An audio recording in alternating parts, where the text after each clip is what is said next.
بسم اللہ الرحمن الرحیم۔ شروع کرتا ہوں اللہ کے بابرکت نام سے جو بڑا مہربان نہایت رحم کرنے والا ہے۔ ناظرین کرام، منقول ہے کہ ایک دفعہ بغداد کے مسلمان اور روم سے آئے عیسائی علماء کے درمیان بحث چل نکلی۔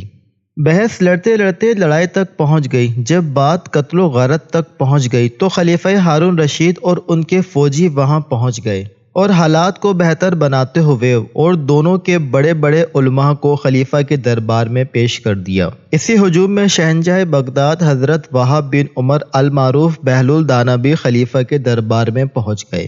خلیفہ ہارون رشید نے اس بات کی تہہ تک پہنچنے کے لیے مسلمان عالم سے پہلا سوال یوں کیا: کیوں جھگڑ رہے ہو؟ مسلمان عالم نے عرض کیا: علی جاں، یہ غیر مسلم کہتا ہے کہ ہمارے نبی حضرت عیسیٰ علیہ السلام تمہارے نبی حضرت محمد مصطفیٰ صلی اللہ علیہ وآلہ وسلم سے افضل ہیں، اور میں کہتا ہوں کہ ہمارے نبی حضرت محمد مصطفیٰ صلی اللہ علیہ وآلہ وسلم افضل ہیں۔ یہ سن کر خلیفہ نے غیر مسلم عالم سے فرمایا: تمہارے پاس اس بات کی کیا دلیل ہے کہ حضرت عیسیٰ علیہ السلام ہمارے نبی حضرت محمد مصطفیٰ صلی اللہ علیہ وآلہ وسلم سے افضل ہیں؟ عیسائی بولا: ہمارے نبی حضرت عیسیٰ علیہ السلام مردوں کو زندہ کر دیا کرتے تھے، جبکہ تمہارے نبی نے کوئی قبر سے مردہ زندہ نہیں کیا۔ اگر کوئی ایسا معجزہ ہوا ہے تو مجھے کسی معتبر کتاب سے حوالہ دکھا دو۔ خلیفہ دم بخود رہ گیا اور حیرانگی سے مسلمان عالم کی طرف دیکھتے ہوئے فرمایا: جی مولوی صاحب، عیسائی عالم کی بات کا جواب دیجیے۔ سارے دربار میں خاموشی چھا گئی۔ عیسائی دل ہی دل میں اپنی فتح کا جشن منانے لگے اور منہ پر فاتحانہ مسکراہٹ چھا گئی۔ جب ہر طرف خاموشی چھا گئی اور مسلمان اپنی گردنیں جھکائے کھڑے تھے، حضرت بہلول دانا نے اپنی چھڑی فرش پر ماری، جس سے خاموشی ٹوٹ گئی۔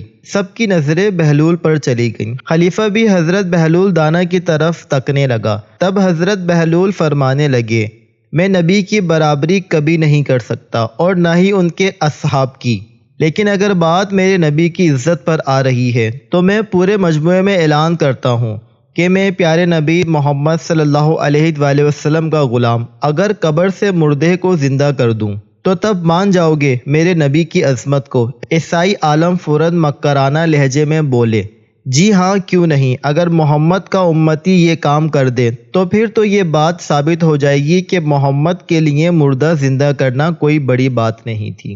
عیسائی عالم مزید کہنے لگا: اے بہلول، اگر تم مردہ زندہ کر لو تو میں اسی مجموعے میں تمہارے نبی کا کلمہ بھی پڑھ لوں گا اور اپنی پوری جماعت کو بھی کلمہ پڑھنے کی تلقین کروں گا۔ بہلول اس غیر مسلم اور خلیفہ کو ساتھ لے کر قبرستان تشریف لے گئے۔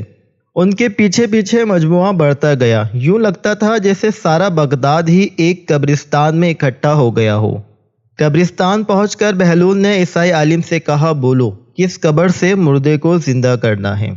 اس غیر مسلم عالم نے ایک پرانی قبر کی طرف اشارہ کیا۔ اب حضرت بہلول دانا اس قبر کے قریب تشریف لائے، اس پر نگاہ ڈالی اور اللہ پاک کی عطا سے مردے کو اٹھنے کا حکم دیا اور فرمایا: اے قبر والے، اگر آج تو نہ اٹھا تو کل قیامت کو تمہیں میرے نبی کی دشمنی کا سامنا کرنا پڑے گا۔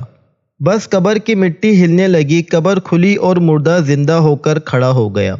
قبر سے مردے کو کھڑا ہوتے دیکھتے ہی عیسائی عالم نے کلمہ پڑھا اور مسلمان ہو گیا۔ سارے بغداد میں حضرت بہلول دانا شہرت کا طوطا بولنے لگا۔